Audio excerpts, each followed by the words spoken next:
La matinale Grand Lille TV avec Adrien Lanois.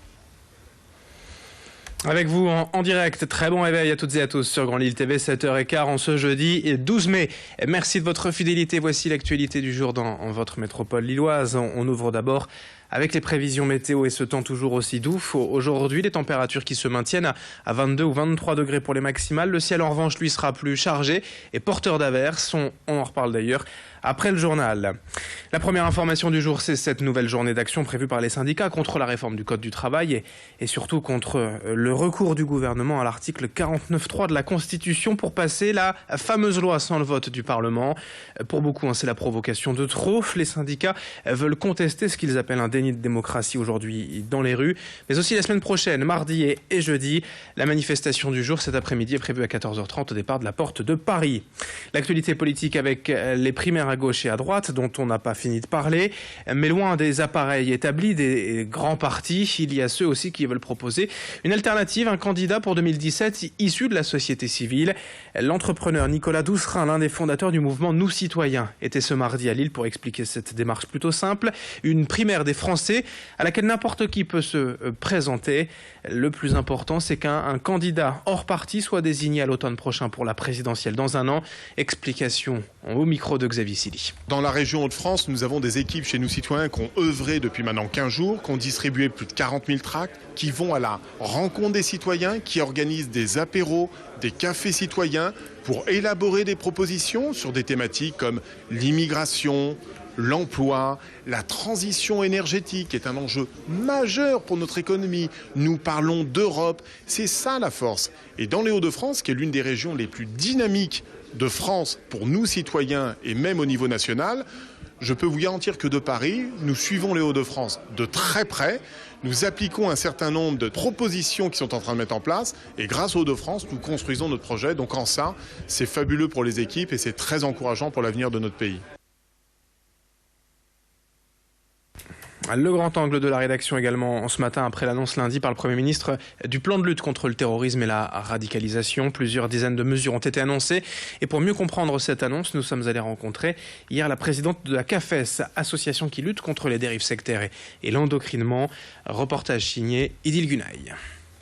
Le grand défi de notre génération. C'est en ces termes que Manuel Valls a décrit le plan de lutte contre le terrorisme et la radicalisation. Une liste de mesures pour encadrer des jeunes qui montrent des signes de radicalisation et qui, pour certains, ont un jour fait le choix de rejoindre les rangs de l'État islamique. Des jeunes dont les parents sont accueillis ici au Centre national d'accompagnement familial face à l'emprise sectaire, le CAFES. Nous, on encadre les parents, mais à côté de ça, on a un grand vide parce qu'il faut aller vers des institutions.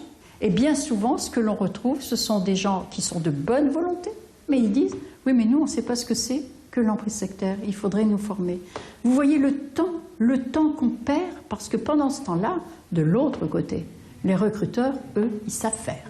Et croyez-moi, on peut leur faire confiance de ce côté-là. C'est donc l'absence de formation des professionnels encadrants que dénonce la présidente du CAFES à Lille, Charline Delporte, qui lance un cri d'alarme. S'il vous plaît, mais dépêchez-vous, Monsieur le Premier ministre, à faire et à former, mais former sans parler de religieux.